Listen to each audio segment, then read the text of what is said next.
So now have the rebels retake it is a very, very significant piece. And Putin is, it is a small step to think that the rebels could also take Tartus and Latakia, the key Russian bases. I think this was quite a smart political move by Zelensky. It's pretty clear that actually the Ukraine forces have been under considerable pressure in the last few weeks and months, particularly down in the Donbass and areas like that. It's also very clear that things are going to change significantly when President Trump takes power on the 20th of January 2025, and he is going to have a major impact on what happens in the war. But also, the Russians are in a bad position too. Only yesterday, the UK Ministry of Defence Intelligence update said that the Russians were losing 2,000 troops a day on the front line, even with support from North Korea. This is just an untenable position over the long time. And I think, hitherto, the view is that Trump will steam in, enforce a ceasefire, and it'll all be over. But actually, it's becoming a bit clearer now with some of the people that Trump is putting into key positions who would have a direct effect on this war, that actually that may not be the case. I think it's also a fact that Russia is firing a lot of ballistic missiles at key infrastructure targets, and that's having a profound effect on Ukraine as well. So when we balance everything up that's happening at the moment and the strategic geopolitical events about to happen and what's happening in the country itself, and one other factor that has really started to become a key factor today is what is happening in Syria, where Russia has a considerable force, with the rebels in northwest Syria have taken the second city of Aleppo, which is remarkable. Now, Russia invested a lot of military hardware and military personnel in Syria because Putin wanted a warm weather port, Tartus, and wanted a major airfield around Latakia to support him. He is now having to divert jets and effort to support President Assad, who he has propped up for the last sort of 12 years. And that is having a huge impact. If his southern flank, as it were, falls apart, then he's in considerable difficulty. So going back to Zelensky's proposal for peace, where actually he would not at this stage try and regain by fighting some of those areas that the Russians have taken since 2014 and 2022, but would be happy with a NATO umbrella. In other words, NATO guaranteeing the security of a ceasefire, and potentially, I think Zelensky's hinting at trading the area that he's captured in Russia in Kursk for areas in Ukraine.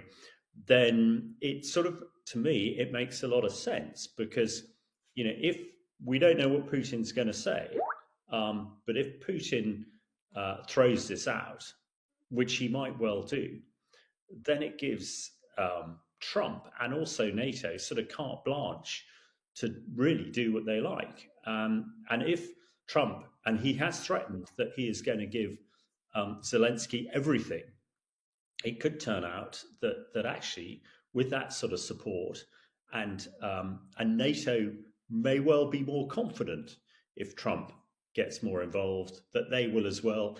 And actually, there is a path where you could see that Ukraine could regain all the territory that's lost. So very finely balanced. So I think it is a very clever political move by Zelensky, and I hope it has the desired effect. And this might well embolden NATO as well. There was when British and American and French jets shot down Iranian ballistic missiles fired at Israel, a lot of people thought that would escalate. But actually what it's done is there is now a ceasefire between Hezbollah, who is the Iranian proxy, and it's done quite the converse. And that might well give NATO confidence to shoot down Russian ballistic missiles fired into Ukraine.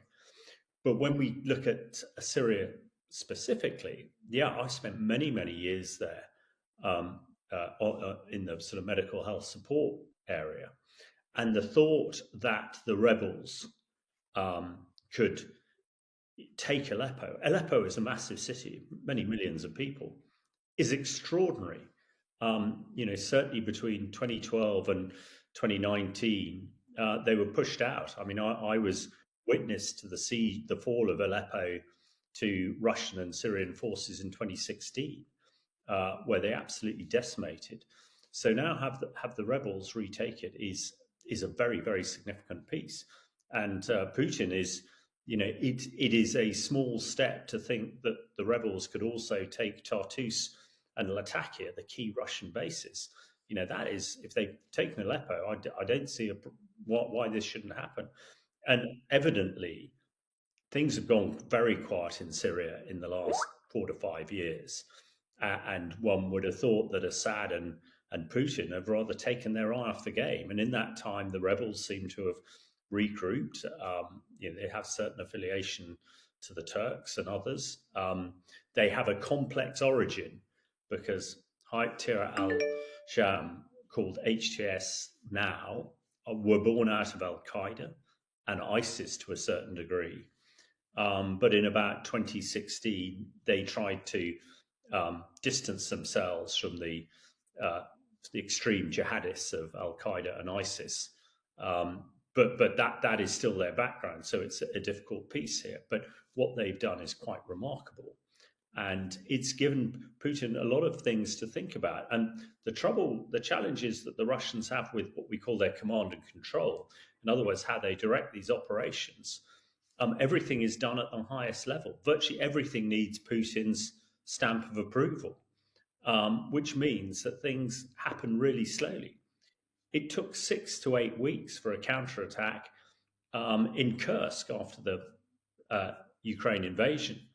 What is happening in Aleppo now? We've seen Russian jets are attacking, but the rebels are moving forward. So it's giving Putin a real headache. And with Iran not subjugated, but a shadow itself, with the demise of its military wing in this area, Hezbollah, things are stacking up against Putin in quite a major way, which is why with Zelensky's plan, Putin moving into the White House, actually and I would be one who were slightly concerned with a Putin presidency, with a Trump presidency, and a few weeks ago really fearing for what could happen to Ukraine. Well, we're in slightly a different place here now, and if the West holds its nerve, particularly European NATO countries, that there is a chance actually that a ceasefire in early next year, early 2025, could be very much to Ukraine's benefit, rather than just a succor to Putin and preventing further Ukraine bloodshed. So things are moving very quickly, and how Putin reacts will really determine what happens, I expect, over the next 4 to 6 weeks. In the West, we sort of think that Putin is immune to his economy and can keep going and just throwing more soldiers into the meat grinder, producing more tanks. But actually, that's not the case. I mean, we're even seeing the Shahid drones that Iran has given to Putin being electronically turned around in flight and flown back to Russia, which sort of shows that Russia is really failing on a lot of fronts. And certainly, there is a level of growing disgruntlement within the Russian sort of civic society that interest rates are plus of 20%, inflation is plus of 20%. There are shortages in the shops, and that is really beginning to hit people. And although Russia pretty much controls its social media and state media to report what Putin and the Kremlin wants, information is getting back now. The bad news is beginning to be heard. And Putin is desperate to avoid what happened with the Afghan campaign in the 1980s, when the mothers of Russia marched on the Kremlin after 17,000 Russian soldiers were killed.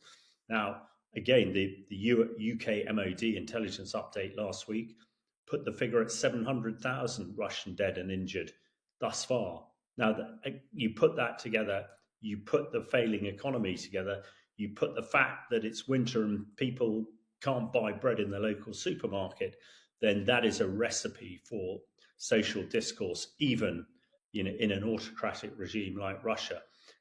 So absolutely, we in the West need to make sure Ukraine can hang on just a bit longer than Putin can.